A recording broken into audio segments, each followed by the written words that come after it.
Kia ora, guess what? We have even more LEGO Star Wars reveals here. Some of you probably saw these over the weekend, so I'm going to start with the most recent one and then make my way backwards. This here is set 75394 Imperial Star Destroyer, which releases in August for 160 USD, which is close to around 250 to 300 NZD-ish. Yeesh. This set here contains 7 minifigures, and one of those being an anniversary exclusive figure of Kestis, 1,555 pieces total, and yeah, I have a few thoughts on this one. First things first, we originally heard rumors that this was supposed to be a Death Star playset, not another Star Destroyer vehicle set. There's probably a good amount of people that are let down by this news, more so because we just had no idea what a Death Star playset at this scale was going to look like. Maybe we'll see something like this in the future. Am I personally happy with this being a Star Destroyer? Yeah, actually, because I don't happen to have one myself, so selfishly, yes, I am happy that this is a set that is catering towards me because I don't have a Star Destroyer set or anything like this. I considered getting the Snoke one originally at that release and the Moff Gideon one, but I passed on both of those because, now this is just me personally speaking, I just don't really like how small scale these Star Destroyers become once adapted into LEGO. I love the UCS ones because the size and scale is amazing, but the con of all of those is that there's no interior space for my minifigures. The small scale ones really throw off that design, but the pro here is that we do have an interior space. It's a catch-22 on both of them. The Star Destroyers in toy form really remind me that these are toys ultimately. It's entirely a me thing, it's just that that scale from vehicle in-universe to character versus the translation to LEGO set and minifigure is just really jarring to me. It always has been. It's a famous ship design. I'm bound to get one in my collection eventually. Is this maybe the definitive one? Possibly, I don't really know. It does still have the same issues that I've always had with that design. Small scale Dorito ship, and the interior is cool, but it feels really crammed inside. I'm not gonna hold LEGO against it too much because I think for what it is, it does work. The price range is also a little rough. It's another LEGO Star Wars set that's been priced at near 300 NZD with a small handful of minifigures and a couple that are really desirable, maybe one specifically. I'm at the point now where I just really don't like seeing only one Stormtrooper or Clone Trooper or cannon fodder type person. From looking at it from afar, I can't really tell if any of the Empire figures here are using anything new, or at the very least parts that aren't too similar to what we already have from other countless sets. Obviously the real draw here is Kestis, and he looks fine. I'm not really blown away by this figure, so that does kind of leave me disappointed. You see, I absolutely adore the video games. They mean a whole lot to me. I've 100%ed all achievements on the game on PS4, PS5, and Xbox just because of how much I love what Respawn do in gaming. I think that waiting patiently for 5 years now, and even having a sequel game release in the amount of time it took for LEGO to finally make an official figure, ultimately hurt the release here because I just ended up making my own one. There are plenty of customs and even some really great purist custom ideas that are available all over the internet, so I was really hoping that the official one would be this amazingly well-detailed minifigure, which is what happened with, like, Moon Knight for the CMF series, but of course the Disney CMF series budget is extreme compared to a theme that has an overall budget for its yearly releases. He looks fine, he's just not perfect. I wouldn't be surprised if we see some remakes or some more Jedi Fallen Order sets in the future based on either Jedi Survivor or even the upcoming third entry of the series. His hairpiece feels a little off. I think I'm sick of that style, but the coloring I think matches. Great details on the face though with those scars. It was the biggest character aspect that we were all missing from our customs. The lack of dual molding does disappoint me though. Again, I wanted him to be perfect. It just doesn't feel as premium as LEGO have stated the figures should be feeling. I should see some more of his right arm exposed there as well as his shirt sleeve, and he should also have some boots printed. I feel the community has done better on this figure in the past. He's also missing the poncho, and I mean this when I say this. All of those issues I have could be forgiven if he included his poncho.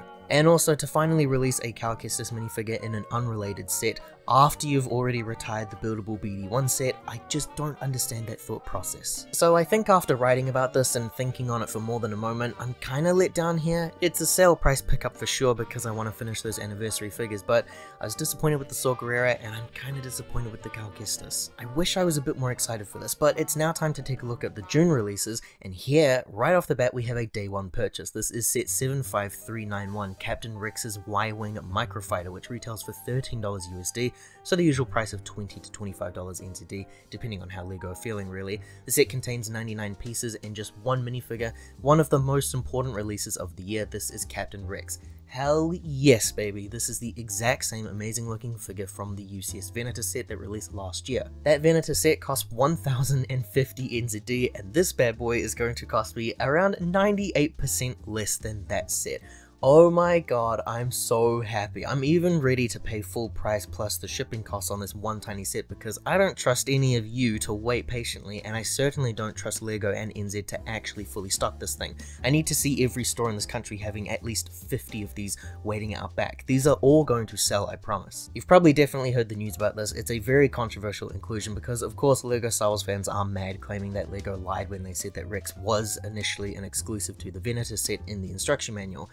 I don't know, at the time of release he was though. I don't really see a big deal there. They never said in the instructions that he was never going to be re-released ever again, by the way. I also think that buying the UCS set for the minifigures is the wrong mindset to have when it comes to a UCS set. I don't want to start anything in the comments or anything though. My view is this: I love Captain Rex and I love the clones and this specific era of Star Wars ever since I was 5 years old. I didn't want to have to spend $1,000 if I wanted to get a Rex minifigure, and I certainly didn't want to have to pay over $100 for just the minifigure from some guy in the aftermarket space.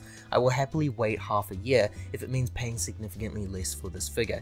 The beautiful thing here is that we all finally get a Captain Rex figure. Now the other sets releasing are also interesting. 75390 Luke Skywalker X-Wing Mech. It contains 195 pieces and one minifigure of Luke, though here this isn't the UCS minifigure being re-released, and I do think that's rather interesting. $16 USD for the price tag there, so it's the same as usual for us here, 25 NZD to maybe 30 NZD, and like previously stated, this releases in June this year. It continues that Mech line of featuring an iconic minifigure in a mech. I'm not the target demographic here, I can't really see myself ever buying this set period, but for those interested, there you have it. The last thing we're looking at here are two sets from the Mandalorian. This is set 75373 Ambush on Mandalore Battle Pack, which contains 109 pieces and 4 total minifigures and retailing for 22 USD, so I think $35 for the NZD price tag here. It is based on season 3 of the hit show The Mandalorian. It features some nice looking MISC Mandalorian figures. LEGO have really gone out of their way these past few years on making Mandalorian minifigures, huh? We also have some Imperial Commando Troopers who I think are more interesting than those Mandos. The build is pretty unsubstantial, it's a little cave-like build. It's not really an army builder set per se, but rather a nice companion piece to this next set here. Set number 75386 Paz Vizsla and Moff Gideon Battle, which contains 289 pieces, 4 total minifigures, and it retails for 40 USD, so maybe 60 to 70 NZD, and again, it's based on the exact same sequence from the Mandalorian show, and the two sets can even combine together. Like what's happened with Captain Rex here, this set sees the re-release of Paz Vizsla, so again, I am thrilled for all of those who missed out on him the last time. That Mandalorian Forge set was a favourite of mine of the year that it released. It retailed for around 50 NZD, and I've seen people since then try to flip him online for around 70 NZD, which is ridiculous. This set also looks pretty cool, and again, you may remember I said I missed out on Moff Gideon's Star Destroyer, so this is my way of finally getting a Moff Gideon minifigure. He's not my ideal variant, but it's something at the very least. The Imperial Praetorian Guards also seem pretty neato. Altogether, these sets combined, and I think it makes for a pretty good argument for why you should get these. I think it makes for a pretty cool display, honestly, and I'm feeling pretty happy with this overall. So those are the current LEGO Star Wars reveals that we have right now before we inevitably get more LEGO Star Wars reveals sometime in the next couple of weeks. I swear I'm seeing new things to talk about every single week this past month. It's pretty cool. Whatever your thoughts are, let me know down below. Subscribing to this channel does help to support us making more videos like this one. Ka kite ana everyone, and I hope to see you in the next video.